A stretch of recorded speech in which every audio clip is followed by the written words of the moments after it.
I love a game with a deep story, and who better to weave tales than the Greeks? Video games have enabled us to have a more interactive experience when it comes to these sagas, but is that always a good thing?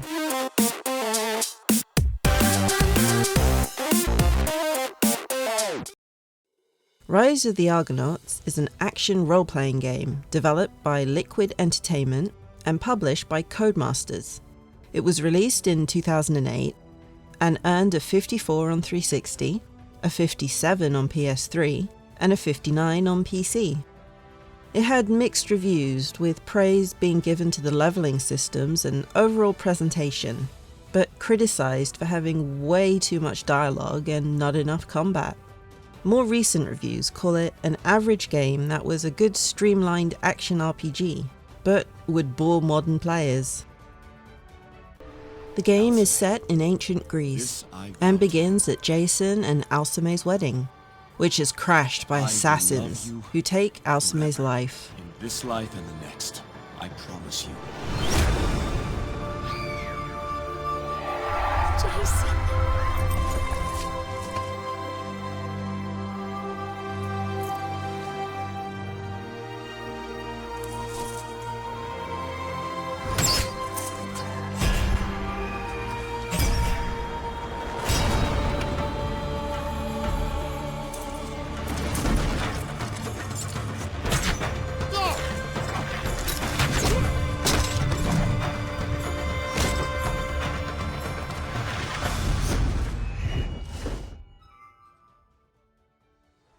Jason, the Greek hero, sets out on a quest to find the Golden Fleece in order to resurrect his dead wife. You have not said what I seek is impossible. And by that, I infer there is a way. How? The Golden Fleece.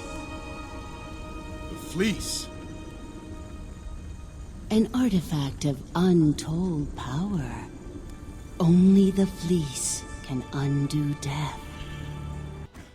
Along the way, he must battle monsters, gods, and other enemies. We're accompanied by Hercules, and we meet more well-known characters as the story progresses, such as Achilles or Pan. The game story sticks very close to the myth, which is a really good way to stay true to it. But on the other hand, this can throttle a lot of creative pathways a dev team might want to make. The first thing anyone will think in the opening parts is, where the hell am I going? I got very lost. Even with a map, it didn't quite make sense. I took a JRPG approach, just in case, by talking to everyone I came across, but quickly realized it wasn't always required. A truly noble calling. Is there more? I'm sorry. I have some urgent matters to attend to. Perhaps we can speak of my duties some other time. Oh, I see. Of course.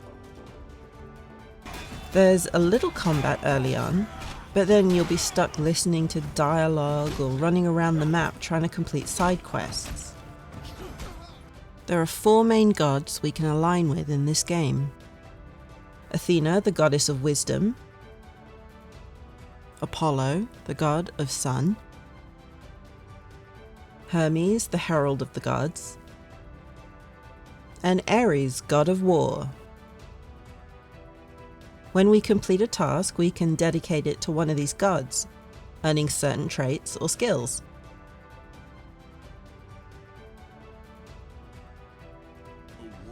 There are also dialogue and behavior options we can choose depending on which god we want to earn favor with. I really like this system, as you could dedicate everything to Ares and become an aggressive, unstoppable warrior, or mix and match all 4 to have a more balanced approach. Dialogue options also have consequences, so along the lines of Mass Effect, which gives the game a little bit of a new dimension. I would consider the combat to be Souls-like, but very light. You have a choice of weapons which are always equipped, and you can swap between them to either fight in a certain style, or again, Mix up heavy staff attacks with short sword attacks. There's dodge and roll mechanics, and though many people said the boss fights were too easy, you still had to watch them for behaviors and telegraphing, which is a lot more complex than just hack and slashing.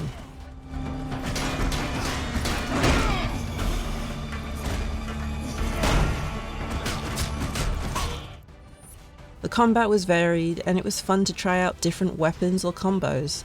I wished there were more opportunities to fight though, especially in the starting area, as not many people would want to sit through 2-ish hours of essentially tutorials and fetch quests, then willingly continue with only a possibility of combat in the next area. The character and environment designs are well done, and I was always interested in seeing where the game would take me next.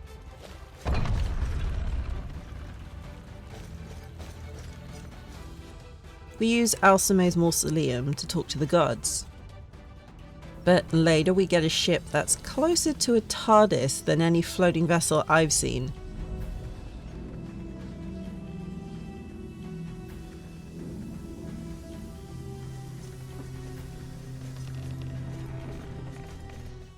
We have a mini temple. Never had a shrine like this on a ship before. But, as you requested, here it is. A place to put our equipment. And every crew member has their own room. I liked the different decorations each room had. And the steampunk aesthetic was a great creative inclusion. As long as we have a clear view of the stars, we'll never be lost. The biggest downside for me was the amount of talking. It felt constant. I get that this was the game's way of telling the story, but it did start to feel like a visual novel after a while. Some reviewers even said the voice acting was not compelling at all, which just made the long conversations and storytelling worse. Jason, I am your uncle and I care for you. The will of the gods may be a mystery to us all, but to deny Alceme her last rites is unnatural. Until I'm certain there's no way to bring her back, I will not do it.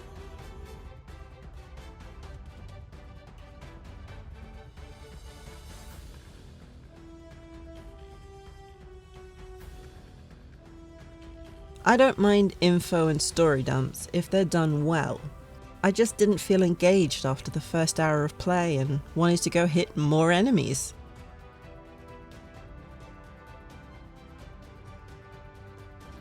Basing a game on a myth is never a bad thing, but I think the creative direction was more focused on getting all the details right with storytelling.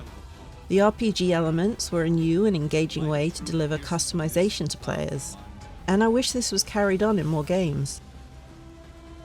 The combat feels like it was made by a different team, and it was slotted in wherever they found breaks in the story. I think if the details of the story were shown in a cutscene rather than giving full attention through dialogue options, it would feel more streamlined and understandable. It was also very linear, so there didn't feel like there was much exploration to be had, even though there were statues to find in each area. Having multiple dialogue options that influence the game is a nice touch when trying to give a player more freedom, especially as this game relies on specific details that can't stray too far from the text. Of course, why burden them? I knew you'd understand. Jason isn't described in full detail about which gods he aligned with or how he would hold a conversation, so this small mechanic is quite significant to the game. Again, it feels like the devs were trying their hardest to work with certain constraints of the myth, but also attempted to put some modern systems and traits in whenever they could. I did like this game, but I found I had to be in the right headspace in order to sit through all the dialogue. It was like watching a movie with little bits of interactive combat thrown in just to see if you were still awake. Fighting was fun when you were allowed to do it, but it was just a little sparse. Visually, this game does hold up today, and even the controls are solid. I don't know if this was a super popular game back in the day, or if it's a hidden gem, because it has characteristics of both. I can see why people would love this game, but I also see why others would want to avoid it. If you're a fan of action RPGs, this is a title that definitely should get more love. Is Delphi your home, Pan? Now and again. Live as long as I, and you accumulate many homes. This place serves when I'm feeling weary with the world. This was fun. Let's do it again sometime. And if you like what you saw, don't forget to subscribe and leave a like down below.